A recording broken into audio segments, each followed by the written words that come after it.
and welcome to week number 27 of the pregnancy. I know I said that I'd try and do this earlier, but I'm actually 27 plus 5, so I'm one day earlier than I usually am. But yeah, the bump's probably going to be more like the 28-week bump. So yes, apologies for that. Time just keeps running away with me at the moment. I don't know what's happening, but I promise I will try and get it sooner. So this week I really wanted to discuss just some of the symptoms I've been having, and also reflecting back on the pregnancy thus far. Starting with the symptoms, the main symptoms I've had this week is just a continuation of the insomnia, really. Just not sleeping. I really need some sleep. I have been so lucky. My boss has actually let me start working from home 2 days a week. So I'm doing 1 day on, 1 day off, and then I've got weekends. So yeah, I'm really lucky. And I've decided also, I also didn't realise that I'm going to be getting paid for my bank holidays, which is not, you don't necessarily have to be, depending on your job and depending on your shift patterns and stuff, but I will be. So I've got 8 more days holiday than I thought I had last year. So I already had booked off the time from Christmas to the new year anyways, and I was just going to come in for that first week, but I've decided to treat myself and leave on Christmas. So the 22nd of December I will no longer be at work, which is really bizarre to me. It's quite overwhelming, and I think this kind of feeds into the looking back at the pregnancy as well. I keep thinking, oh my god, like I'm not going to be going to work every day. I'm not going to have a job. I will have a job. I'll be a mum, and I'll be a mummy to our little baby, and that's really exciting. But it's so like, oh my god, this is actually real. Like within a month I will be not working anymore, not working in an office anymore. That's my whole adult life. It's a massive change, and it's really exciting. So excited, I can't express to you, but also at the same time it's kind of terrifying. Changes, yeah it'll be fine. I know it will be. I'll absolutely love it. But even today I was working from home, and I had work to do, but I was like, how on earth am I going to fill every single day when I'm on maternity leave? Now I know I'm going to have a baby with me as well, and I'm going to be doing baby clubs. I'm determined to get like baby clubs in just to try and fill my time as well. But I suppose I'm more thinking about in the immediate future between Christmas and then when the baby comes. That's quite a few weeks to fill, so we shall see anyway. But yeah, it's super exciting. And I've also met up with a friend of mine, and she's having a little baby, and it's so exciting, but it's so strange. I'm used to being the most recently pregnant person, and it's so strange talking to somebody, and she's right at the cusp where she's just come over her. She's just had to do the 12-week scan and find out everything's okay, and she's like, yeah, we've had other scans, and then she's making sure everything's all right.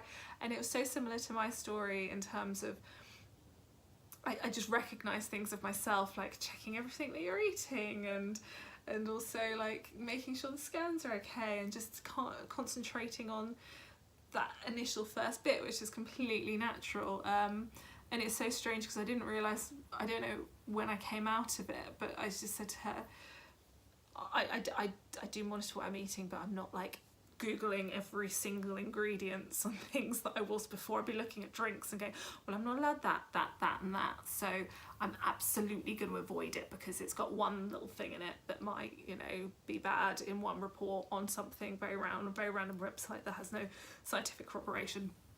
Stuff I was doing. I was like, oh no, I can't have this, I can't have that, I can't have pineapple juice. But yeah, so it's strange to think that I've come that far already, and I suppose actually baby just kicked. I suppose for me I was just kind of like, oh god, I know when it came when the little one started kicking.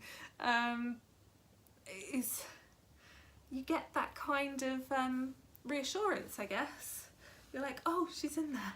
She's definitely in there, and she's healthy, and she's kicking, and she's moving, and I think that takes away some of the anxiety.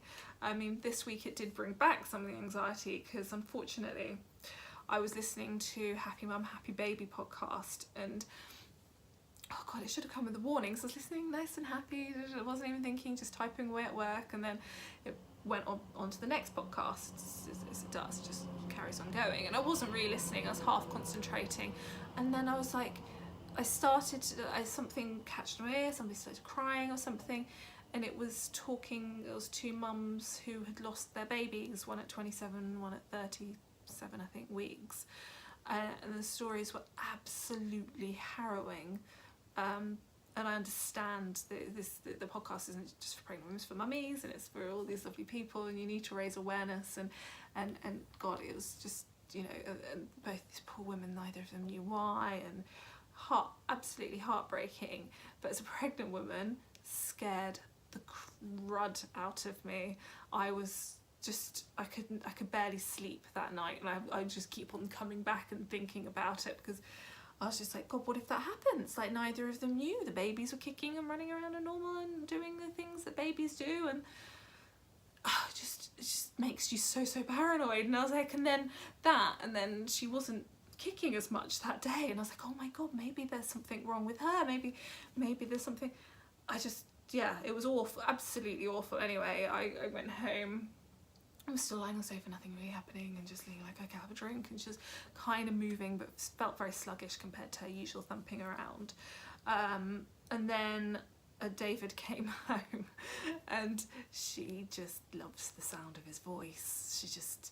He was just chatting away to me, and she just started like going crazy and moving around, and then he put his hand on my belly and was just talking to her, and she just like properly, like, you could see my belly just kind of moving and her doing her thing, and I was like, okay, she's fine, and it was quite a relief. But it was really scary. I think I suppose they do have a warning, it's on the description, it's just the fact that I wasn't looking, so it's my own fault as well. But yeah, I wouldn't recommend listening to it if you're a pregnant woman, and it's particularly if it's your first, I guess.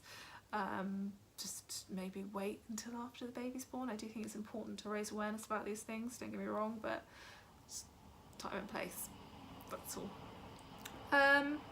Yeah, I mean, other than that, there's not really a lot to report on this week. She's been moving, I'm not sleeping.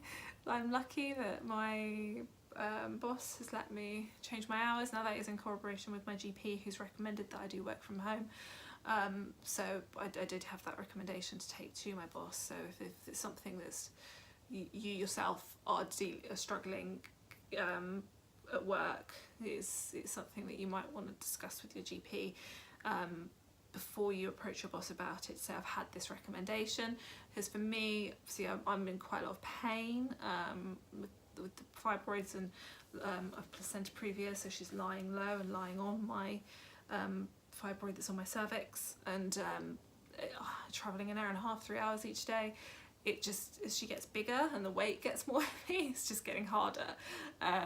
So whilst I'm now kind of used to just regular pain and not really sleeping, it's something that could kind of be appeased by, or not appeased, but kind of be relieved slightly by not travelling that far each day. I think I had one day working from home last week, and I just cleaned the house in my lunch break. I was putting on all the washing.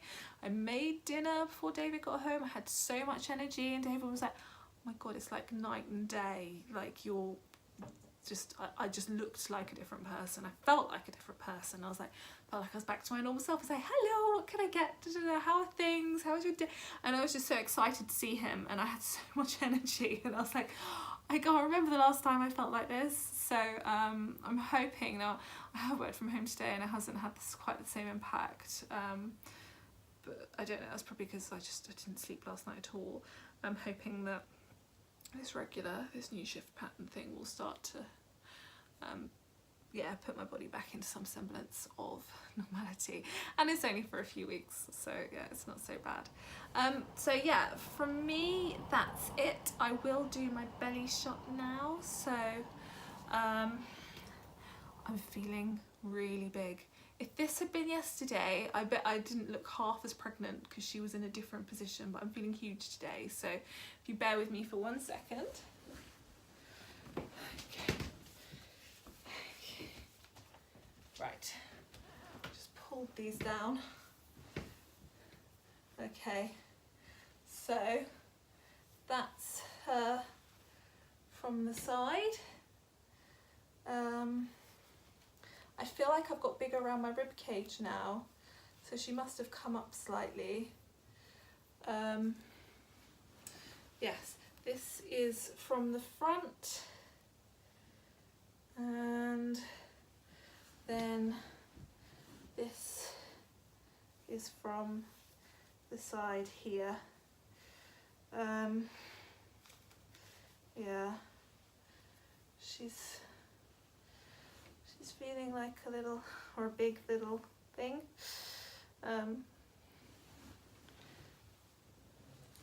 Yeah. She's definitely growing in there, that's for sure, so I love her. But yes, and it's so exciting. Next week I am going to be buying everything for the nursery. So yes, I may have another late pregnancy update next week, but yeah, I'm getting everything for the nursery, and which is, oh God, I'm so excited about. Everything just for the baby really. We decided to do it in one big massive shop. We've put together a whole spreadsheet of everything we need to get, and we've got an appointment this weekend with Mothercare. I've also got my midwife appointment this week as well. So yeah, my 28-week midwife appointment, so I will catch you up on everything then. Oh, I've also got my injections because I moved around GPs, and then my nurse called in sick twice. I still haven't had my whooping cough, so I'll be getting that as well this week. That's the earliest appointment you can get. So anyway, that will all come into next week, so I'll be talking about, I'll talk a little bit about the shopping, but not as much, because I will do a nursery tour once it's all up and ready. So yeah, that's it really from me, and that's my update. If you want to say hello, do say hello in the comments. It's lovely hearing from you all. I love speaking to you. And I shall speak to you next week. Okay, bye.